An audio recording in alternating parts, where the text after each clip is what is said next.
Welcome to Good Vital Mornings. Daily inspiration and that good music. Yes. Good Vital Morning, daily inspiration and that good music. I'm your boy, your cousin, your big unk, all that, a bag of chips and a 50-cent juice. I am he, and he is me, Mr. P.O. Sweets, here to bring you that daily inspiration, morning motivation right here on the Good Vital Mornings podcast. Monday, Wednesday, and Friday, 3 days of inspiration.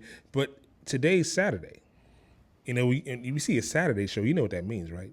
That means it's a special edition, which means I got a special guest in the studio, which means we're on location. We're here in New York City at the Metro Podcast Studio in New York City.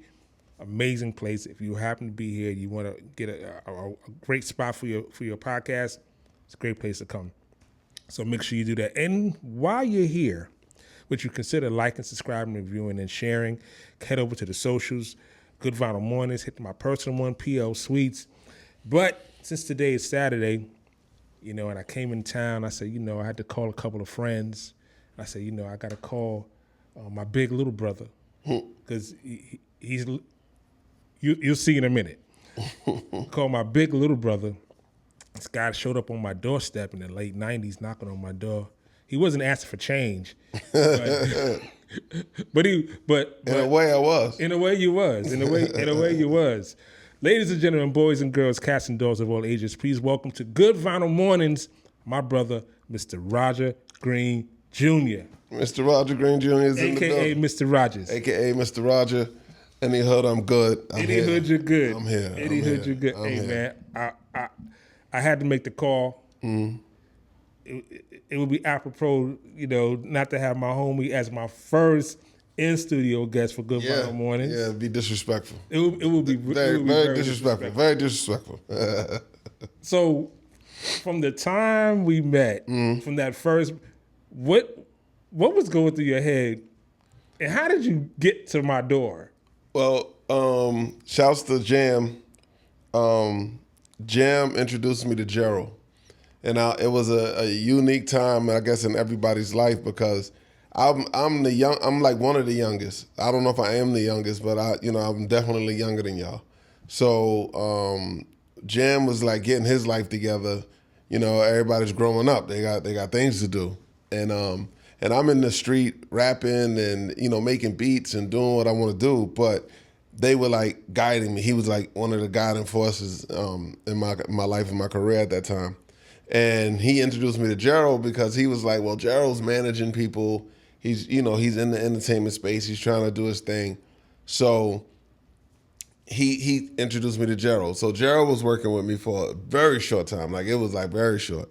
And then Gerald, the same thing happened with Gerald. Like, man, I gotta get my life together. I'm getting older. I gotta do this. Because it just, you hit those moments, especially in entertainment, entrepreneurship, and stuff like that, especially back then in the 90s. It's never easy. And then Gerald was like, nah, I'm gonna introduce you to my man Sweets. He got a studio, he make beats, this is what he do. Y'all probably get together and make some dope records or whatever. So I was like, all right, so I guess he called you and you set it up, and then I knocked on your door, and then you've been in my life forever. There it is. There it is.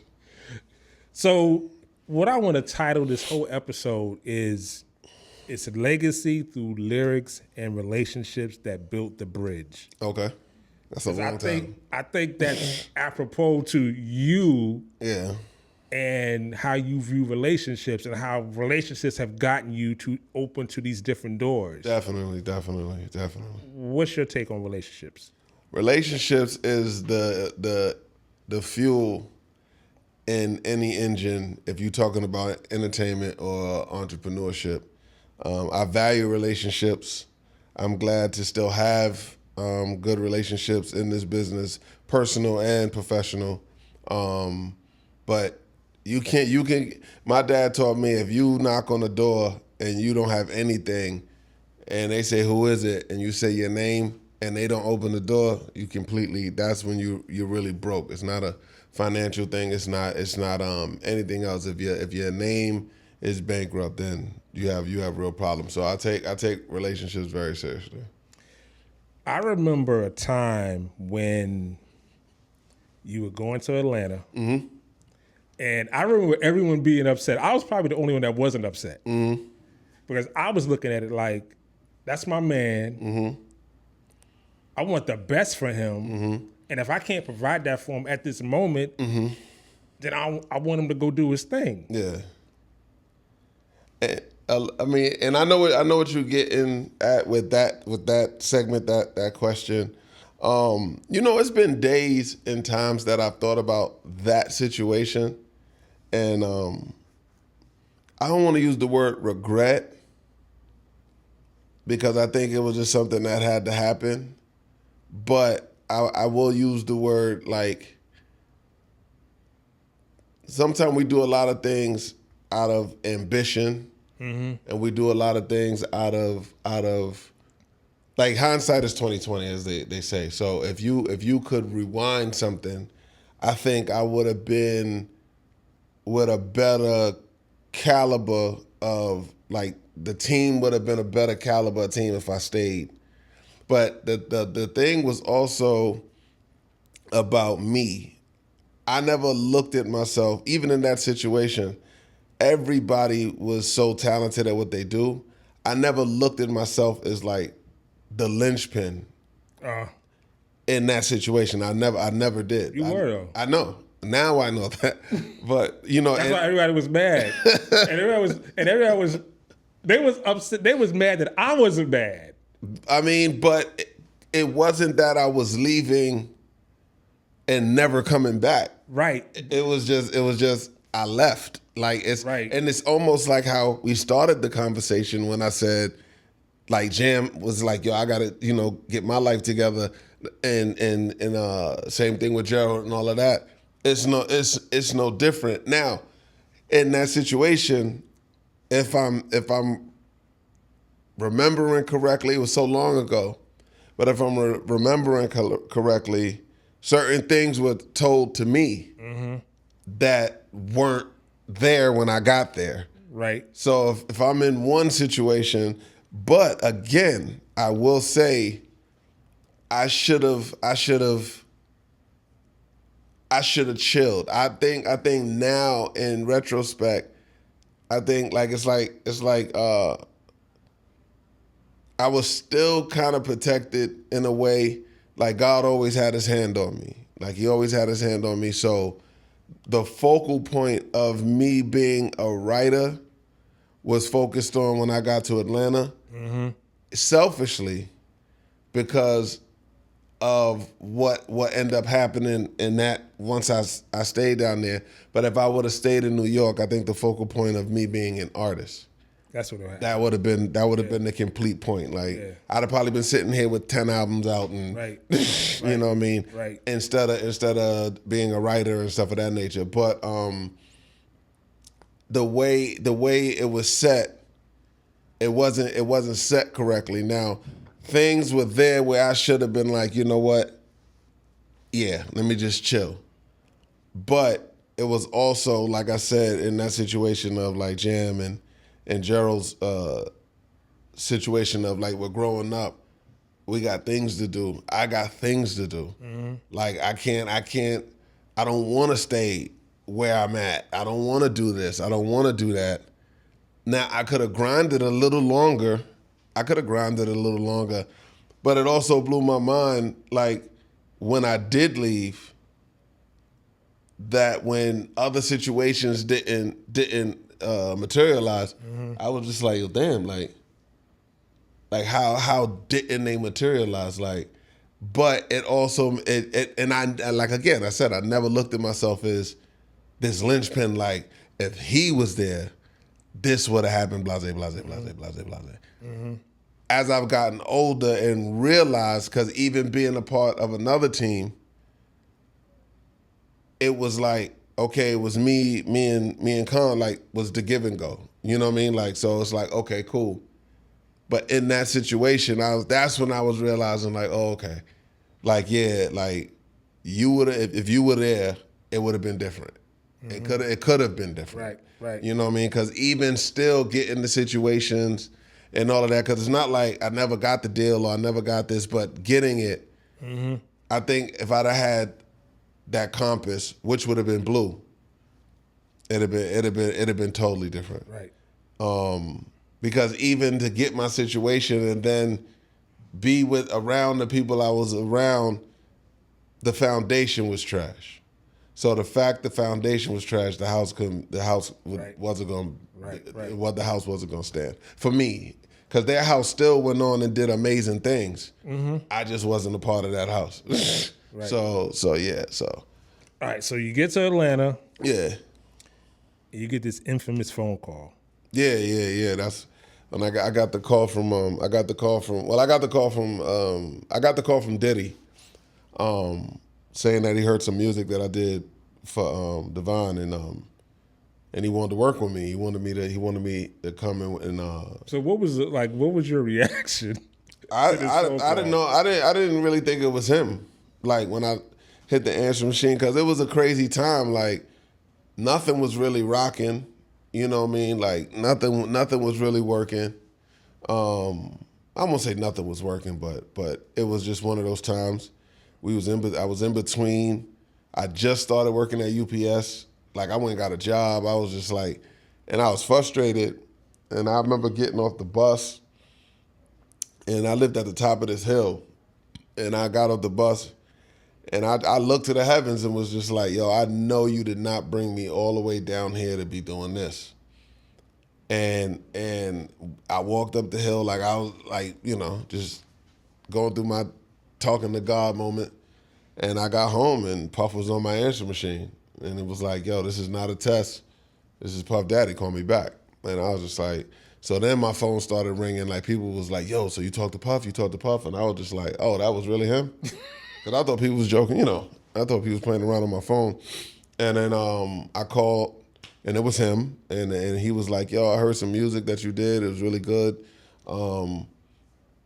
I want to work with you. And I said, all right, cool. And then he was like, what you doing Thursday? I was like, nothing. But I just started working at UPS. And I was like, nothing, man. I ain't doing nothing Thursday. And then he was like, you want to go to the Bahamas? And I was like, absolutely.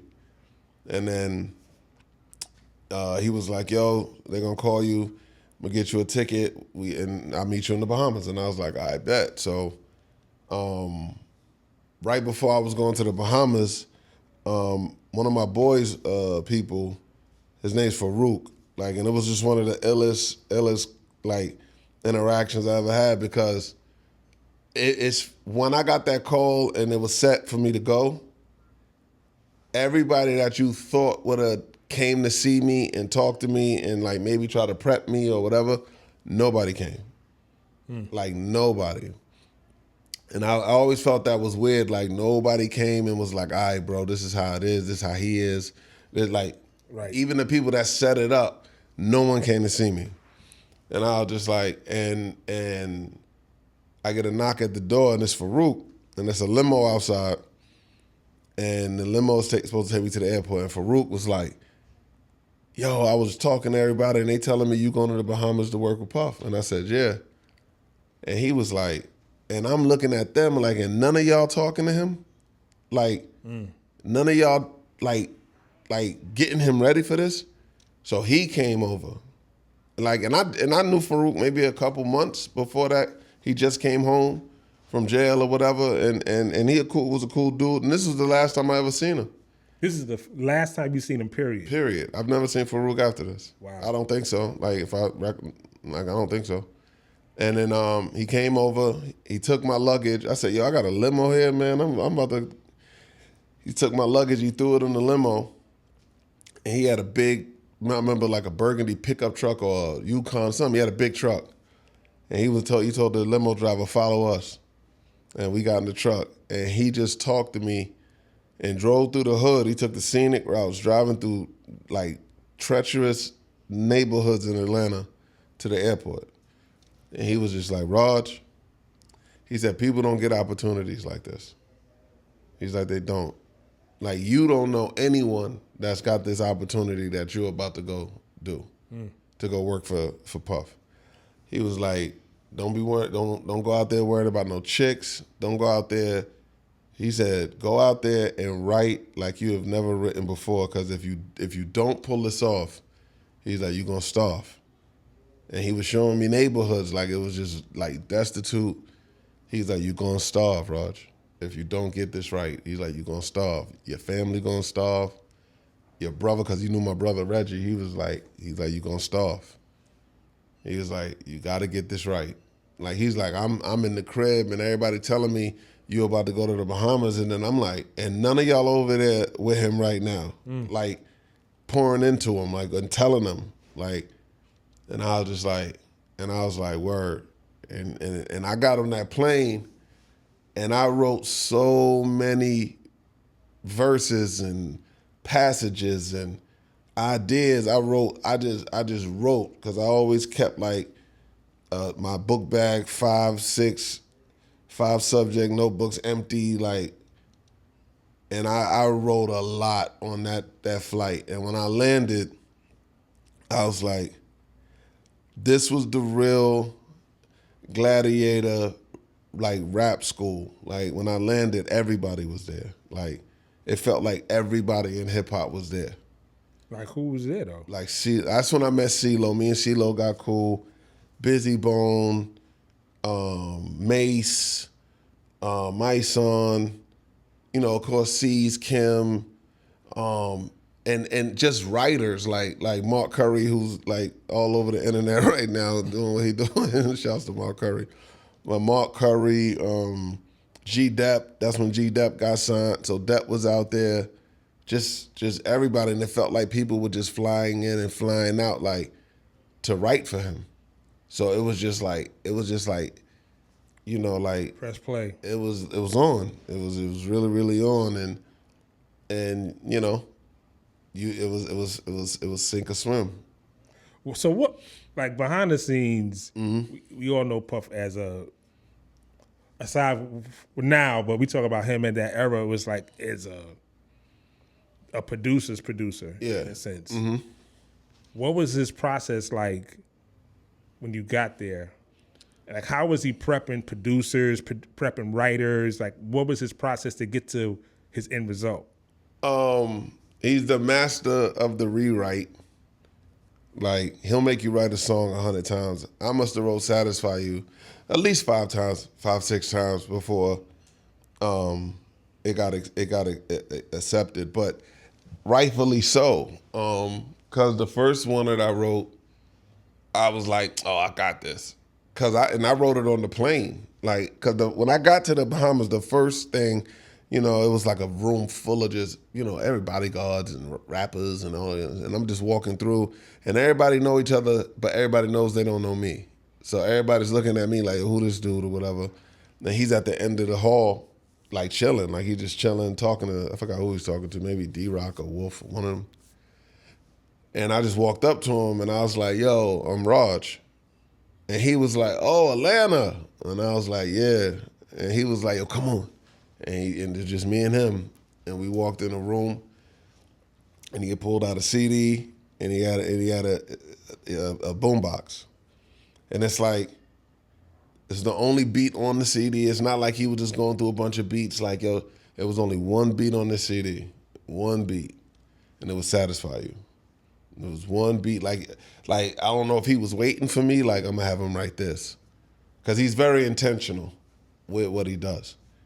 So when he played the beat for me, and I'm like, oh, I got 5 on it. You know what I mean? Mm-hmm. And then he was like, yo, I want you to touch the DNA of a woman's soul with the lyrics you write to this song.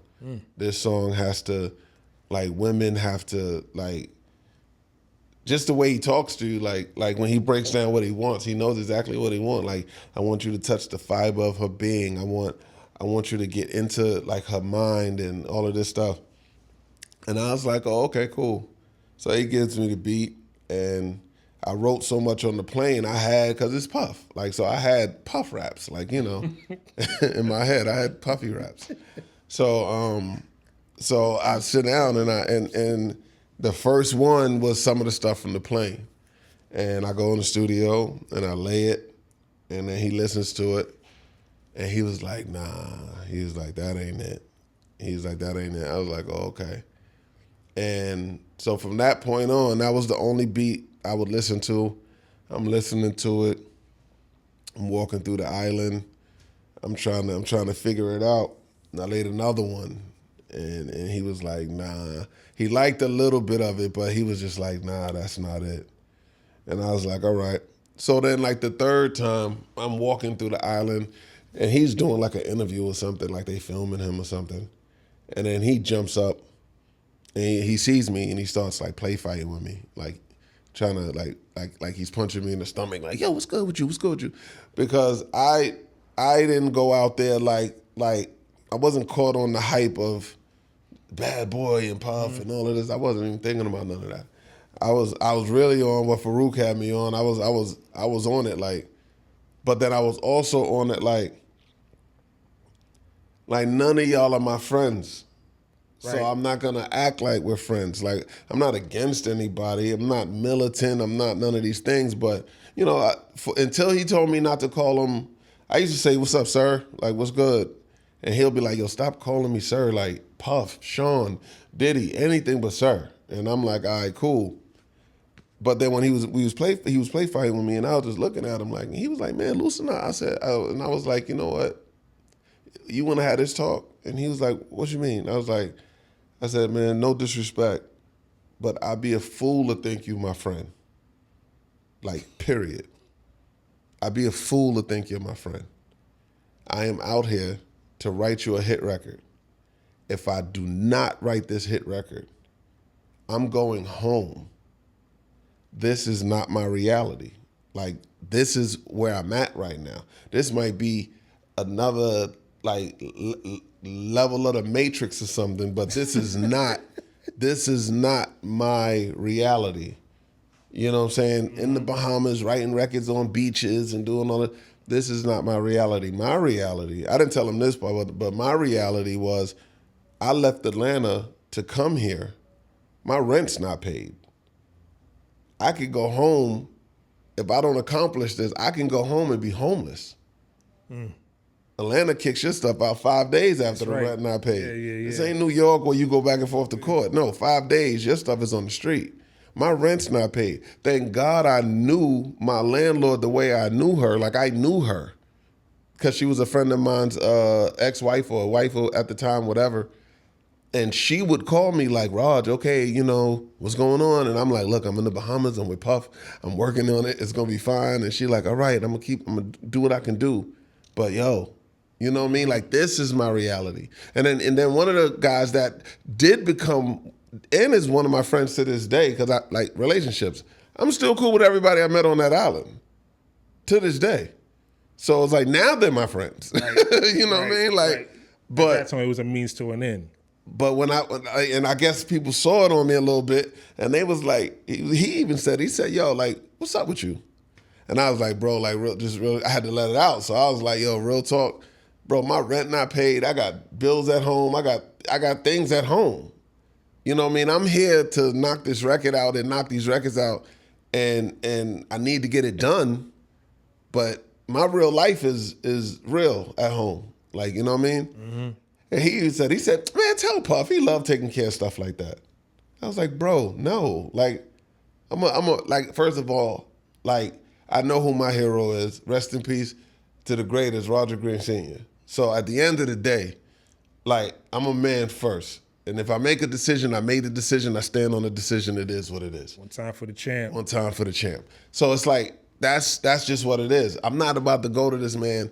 I haven't even accomplished what he brought me here for, and I'm going to ask him to pay my rent. First of all, you're never going to get from under that. That's a fact. And that's not me. So, okay, so now I'm on the beach. This is like the third time, fourth time I wrote this record. The record is not working. I'm stressing on the low because I'm like, because it's not even about the record, now that I think about it, but it's more of, can you imagine it didn't happen?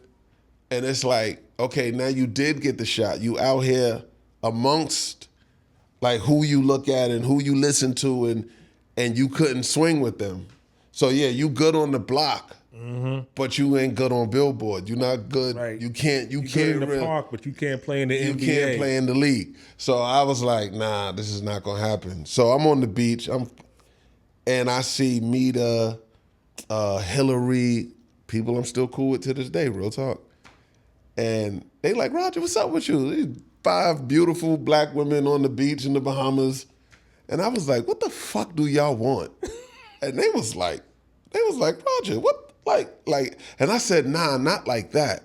What do y'all want from a man? Like, what the fuck am I supposed to be writing right now? Like, I've written everything I could think of. And they was like, what? What a woman wants from a man.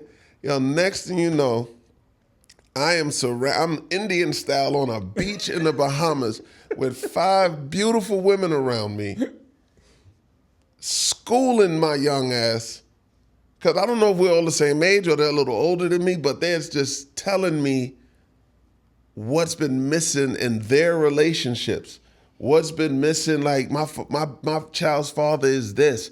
Like, my husband don't do this. My boyfriend, we've been together too long. He ain't never proposed. Blah, blah, blah. Like, they dropping it on me. I'm talking about tons. Like, they are giving it to me. And I'm just sitting there, and they just unloading, and I'm sitting there like. It's like therapy. Yeah, it was. And the waves is crashing. Like, it's not even hot out there. Like, it's a cinematic moment. Oh, it's crazy. And I'm sitting there like, I got it. I said, I got it. I get up, I go to the shuttle, because he had shuttles moving everybody. You had sessions, you had your time and everything. It wasn't like you were just sitting around waiting. Like, we were scheduled. I said, take me back to the hotel. I was like, I'm not even going back to the studio. Take me to the hotel. So I go to the hotel, and I sit down and I write Satisfy You. The Satisfy You that y'all know, the record, I sat in my hotel room, I wrote that record, and I said, if I go home, if this is not it, I am satisfied. Like, I don't care. Like, I won't go home feeling bad. I won't go home like, yo, damn, you failed. Because I felt when I wrote that, I was like, that's it. This is it. Like, I touched the fiber of a woman's being, the DNA of her soul, whatever the way he was breaking it down to me, I touched it. So boom. The next morning, I get up, shuttle's waiting for me, takes me to the studio. Now, Mace was in my studio at the time because he was recording something, and that boy's a beast. Like, that boy's hands down. People sleep on Mace. Mace is on some straight. Mace is a beast. Yeah. I remember he said, yo, you know they call people like you elephants, right, Raj? I said, the fuck that mean?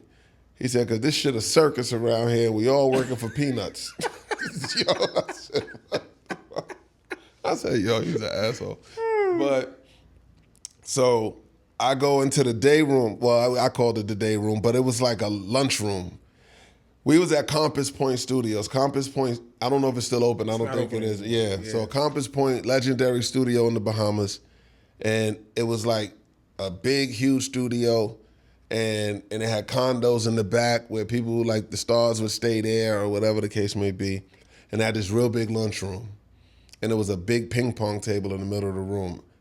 And Puff had every album that moved the culture for like from James Brown all the way up to Ready to Die.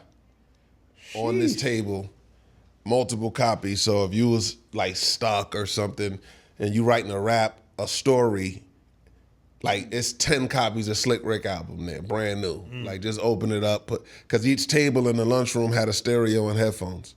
So you could sit there, you could write, like it was like a classroom. And everybody, you look over and you be like, damn, that's CeeLo. Oh, and everybody, it's quiet. People got headphones on. They writing like it's real. It was like a classroom. So I walk in the lunchroom and nobody's in there. So I'm like, you know what? Let Mace do what he doing.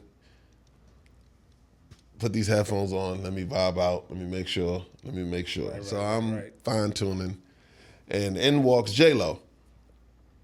And yes, J-Lo looks amazing in the morning. She does. J-Lo walks in. She's looking good as hell. and she sits right in front of me. I'm the only one in the lunchroom. She sits right in front of me. She's like, so what you doing?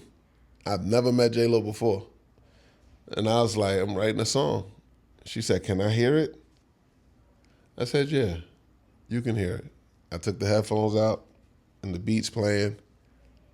And I said, Satisfy You. The first person to hear Satisfy You was J-Lo. So you spit it right in front of her. I spit it. I stared in her eyes, and I spit Satisfy You to J-Lo, all 3 verses. No hook. We didn't have the hook yet. And she got up and ran out the room. And I was like, okay. Brought the beat back. I'm just fine-tuning. She come back dragging Puff. Wolf, all of them was following him. And she's dragging him like urgency. And he like, Raj, what you say to my girl? Like, what the fuck? I said, bro, I ain't say nothing but this. And she sat down and she's holding his arm. And she goes, say it again. I brought the beat back. I said it again. And she's staring at me like we are staring at each other. And I'm like, I'm the light when you can't see. I'm the air when you can't breathe. I'm the feeling when you can't leave. Like, and she just like, and when I was done, Puff said, baby, you like this? And she said, I love this. And he was like, congratulations, Roger, you sold the song. And I was like, wow. So, and the crazy thing is, maybe a couple days before that, Mark Curry must have wrote something and none of us knew, but at the lunchroom full, everybody writing, talking, it's live. And Mark Curry sitting there with his headphones on. He used to lug around this suitcase. I used to laugh, but it had all kinds of books. I learned a lot watching Mark Curry in his process. Because he told me, yo, you got to set boundaries because they all in your process. Everybody's trying to get in your process. Like how you write. Like, and they were. Like, they really were. Like, and he was like, yo, you got to be careful with that, man. Like, they trying to figure out how you do what you do. And he used to walk around with this big-ass suitcase full of, like, Britannica, dusty-ass encyclopedias, all kinds of crazy shit. And I used to be like, what the fuck is all of this? But his process, it was a dope process, and I did, you know what I mean, lean on. Oh, yeah, I partaked in my own way, you know what I'm saying? So shout to him. But Puff came in one day and just started throwing money at him in front of everybody. And that put blood in the water. Like, he paid in cash. Like, everybody thinking, oh, we're going to do this record, but, you know, we're going to go get your check later and all this bullshit. Right. He paid in cash. So after I did Satisfy You, right after the whole J-Lo thing, and I was in the lunchroom again by myself, like, all right, he liked it, I sold it, it's all love. And he just came and started throwing knots of money at me. Nigga, you sold a song, nigga. Nigga, how it feel, nigga? Just boom, boom, boom. Shit hit me. I'm like, oh. I'm like, yes, the rent's paid. God damn it. I need to get the Western Union now. Oh, I'm homeless. And then I went and cut it, and there was still no hook. And I didn't hear the hook on Satisfy You until I found out it was out. I didn't even know the record was out. Wow. I heard him cut it. I heard him cut the record and trying to get him to, because some places in the flow I felt he was a little stiff. I was trying, but you know what I mean? But he ain't gonna get my cadence. Like he can't rap like me. You know when I first heard the record when I saw the video, and in my brain, I was like, that sounds like Roger. In my brain, because I worked with you for so long. Yeah. And my famous I don't believe you lines. Yeah. I don't believe you. Like, what? Yeah. I was like, that sounds like Roger. Yo, and it's like certain lines, even if I listen to the song now, I'll be like, why couldn't he just get it? Like, because if you hear my reference, it's crazy. Like the reference track he was going against, like it was like, you know, like but hey, you know, hey. Thank you, Mr. Sean, Puff Daddy Combs, and thank you, Kelly Price, for writing an amazing hook. Yeah, the song was the song was everywhere. Yeah, the song. But I didn't know because so one night, like we on the island, we still on the island, and me and Mark Curry chilling, and I forgot who came up to us. It might have been Wolf or somebody. And they said, yo, Puff wants you to come to the condo. So I'm like, all right. So me and Mark go up there, and it's Puff and J-Lo. And and he starts playing the Public Enemy PE 2000 beat. Okay. So I'm like, okay. And he's like, yo, and he had a notebook out, like he was writing and everything. And he's like, yeah, motherfuckers think I can't rhyme. I just don't have the time. Like, I don't have the time. I got other shit to do. And so he comes, that's that shit right there. Who should I fear? Throw your guns in the air. Socialize, get down. Now, my dumb ass didn't know that was Bambaataa. But, like, I'm like, and let your soul lead the way. And then he was like, and then that's when y'all come in. Right? So then here you go. So then J-Lo is walking around and she's pouring us Cristal and Alizé and I'm just like, see, this is your reality. This is not our reality. Like, we just here. We in the glitch in the matrix. So he's rolling joints and all of that. And he's like, yo, and we just start vibing. And then she's just like, babe, they got it. Like, let's go chill. Like, they got it. And he looked at me like, all right, y'all can take all this. Take the Cristal. Y'all know what y'all got to do. I'm going on in here. Like, we like, all right. So we break out and we do Public Enemy #1. Public Enemy 2000, whatever. So when we wrote that record and that record came out, we knew that record was out. Like, I knew that record was out. I didn't know Satisfy You was out. I didn't know Satisfy You. I didn't know they shot a video. I don't even know if I knew Kells was on the record. I never heard the record. Wow. So my man Jay Garfield, my man, and if you see this Garfield, where are you, man? Like, I've been looking for you, man. Like, so my man Jay Garfield calls me, yo, Raj. That's how he said, how's it feel to be the #1 nigga in the world? I'm not the #1 nigga in the world. I'm laying on my man Rod couch in Harlem like, the fuck is going on? Shouts to Glass. Shouts to Rod Glass. So I'm laying on his couch like, hey, what the fuck is going on? I don't know. The #1 nigga in the world. I'm like, what are you talking about? He's like, bro, you killing Billboard right now. I said, what are you talking about, man? Like, he said, go get a billboard. They don't sell billboards where I live, where I'm at right now. But I go get a billboard and the records was charting. So I was like, and I still haven't heard this record. So I'm like, and this is when they did the Biggie duet album, the one with Nelly on it and all of that. Right.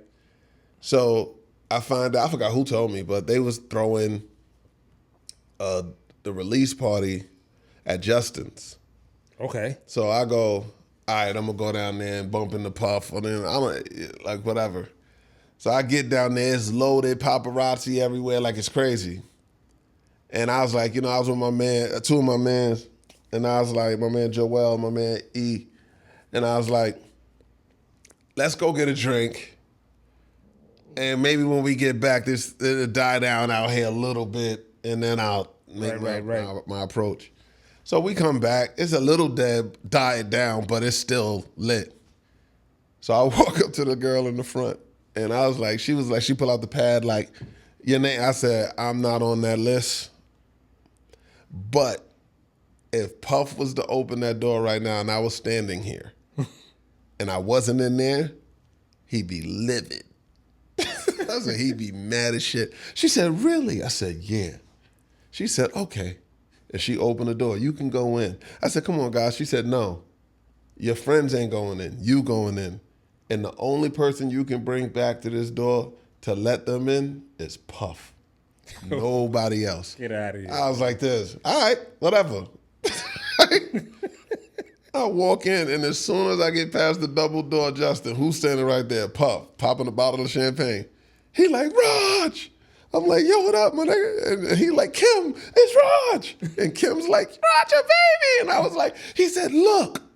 And I look up at the TV screens and Satisfy You video is playing on every TV screen in Justin's. And I'm like, he's like, yo, it's a hit, Raj. It's crazy. And I'm like, I never heard the song. And he's like, bro, R. Kelly killed it.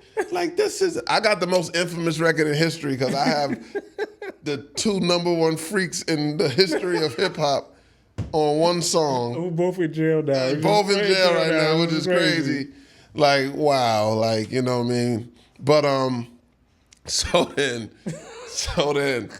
I'm like, he like, come on. He put his arms around me and I'm like, hold on. He said, what? I said, yo, 2 of my boys is outside. He said, Raj. I said, yo, I got 2. He said, what they dressed like though? Because everybody was like kind of suited and booted. I had on sneakers and jeans and I said, oh, nah, they suited and booted. They older than me. Like, this is like, they older than me, bro. And he was like, man, I always hung with older dudes. Like, I always hung with OGs to a point besides my crew. You know what I mean? And I was like, no, they suited and booted. He said, Raj, if I go out there, all them cameras gonna go up, all this guy. I said, she said the only person I could bring to get them in is you. He said, come on. And we ran outside and she looked at me like I was crazy, like, yo, he came back with Puff. And my boys got in, the paparazzis is taking pictures, my boys got in. He was like, Raj, that was legend. Then Puff went off, my man was like, nah, we getting bottles, that was legendary. Puff came and got us. Like, so it was crazy, but yeah, like, that was like, you know, yeah. That's crazy, bro. You know what I mean? But yeah, but getting back to like the whole thing about legacy and relationships, like, yeah, it was always. So how did that spill into? You mentioned Kim. Mm-hmm. How did that spill into Light Is Up? Well, see, I met Kim in the Bahamas. Like, Puff had everybody in the Bahamas. J-Lo, C's, Kim, all of them was doing their albums at the same time in Compass Point, and he was doing his album. So I was in the studio with Nasheem Merrick and Carlos Brody and Jay Garfield, and they played the beat, which turned out to be Queen Bitch 2, that was on the Notorious K.I.M. album. So when they played that beat, Meet Me and Me, I just start freestyling. I start like, yo, the flow for this is this. And Nasheem was like, yo, that shit crazy. Come on, we gotta tell Puff. So I'm like, all right, so we run across the beach because there was a condo across the street from the studio on the beach. I forgot Rick Isley. Was it Rick Isley? I think it was his condo, and they rented it. And they put beat machines and everything in every bedroom, and the whole living room was full of vinyl. And they used to so Slam, shouts to Slam was like playing the vinyl, find a dope sample, loop it, put it on a zip drive, and they would distribute it to the producers. Like, that's crazy. Oh no, it was a workshop. It was crazy. It was the way he had it going. It was nuts. So I saw him doing that. So we run across the beach or whatever back to the studio, and Nasheem's like, "Yo, Puff, you remember this beat?" He played the beat, and Puff like, "Yeah, I just gave that to Kim," and he was like, "Yo, son, you gotta hear what this nigga just did." Boom. So I start doing the rap. Puff looking at me, he was like, come on. We jet across, and that's the first time I met Lil' Kim. Lil' Kim was sitting in a room, like a cubicle, like something, and she was writing to that same beat. And Puff walked in, and she was like, what's up? And she looking at all of us, and he goes, I need that beat. And the tornado of Lil' Kim unleashed, motherfucker. She went crazy. You always taking the beat, and like she went crazy. You just gave me this fucking beat, blase. He said, no, I don't want to take. It's your record. I just want to be on it. And she was like, what? And he was like, Raj, say my rhyme. Raj, say my rhyme. So I just start saying the flow, and I start saying and she was like, everybody get out, but you. And then that's when me and her got cool. Like, I was just sitting there, and she was like, nah, that flow was tight. That flow was tight. And then we went back and we went back to the hotel, and both of our rooms was next door to each other. We didn't even know that. And me and her just like start vibing and start writing and talking and, you know, stuff like that. And then Queen Bitch 2 got done on Notorious K.I.M. album. And then I wasn't on the team for the La Bella Mafia album. And then I was still living in Atlanta at the time. And that's why I said relationships. Because when I left Atlanta and it felt like Atlanta was like over, like it's time for me to come home. Time to come home. I get home and I really didn't know what the fuck I was gonna do. And I was in front of the Sean John building actually. And I just stopped and I was just like, okay, what the fuck is we about to do? And something said call Hillary.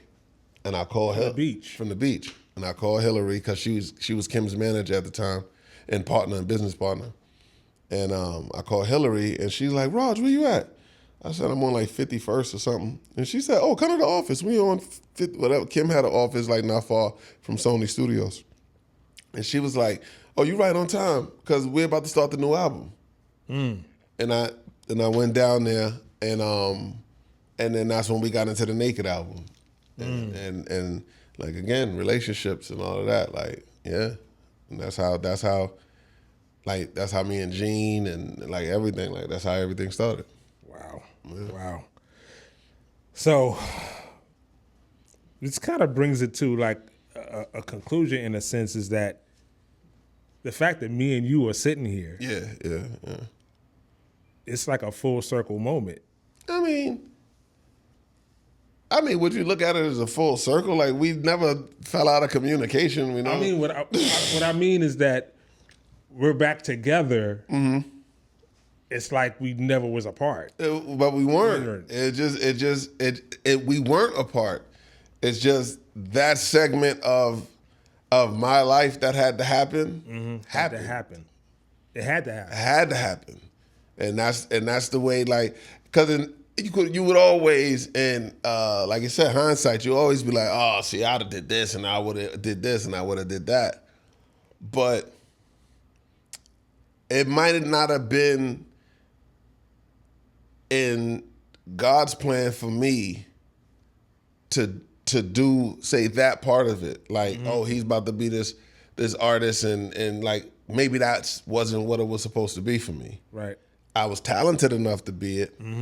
But even when I had those opportunities, like it's not like I never got a record deal. It's not like I never, you know what I mean? Like I did all of that, and it didn't pan out because it wasn't supposed to. Right. Now, yes, if I wouldn't have went right and I'd have stayed left, yeah, like who knows what the outcome would have been. But like you want to make God laugh, tell him your plans. So at the end of the day, like, but the relationships, like, cause even me and Blue, like, I remember me and Blue talking in front of, I think it was Club Kaya, and it was the day that like we you know, cause he was mad at me and I was mad and everybody was mad and I get it, but we reconciled and was like, it was just like, yo, you know what I mean? It is what it is, like, you know what I mean? And it wasn't a thing of because I highly respect him. You know what I mean? Like, the decision that I made is the decision I made. But, like, like, some days I do think about that because it's not even about what the outcome would have been. I just know the journey would have been fun. Oh, yeah. Because we've always had fun. We've always, you know what I mean? So the journey, I don't know what the destination would have been. Especially we went to Jamaica that time. Yeah, Jamaica, Miami, like all of that. Oh, yeah. Opening for Outkast, like all of it. You know what I'm saying? So the journey would have been what the journey was. Right. I don't know what the destination would have been. True. You know what I mean? True. The journey would have been great. So, yeah. So in closing, man, hey, listen, thank you for being my first in-studio guest for Good Vinyl Mornings. Let's get it, man. I'm pretty sure you guys learned a lot. Yeah. I learned a lot. And we'll see you next time. Keep God first in everything you do. Peace.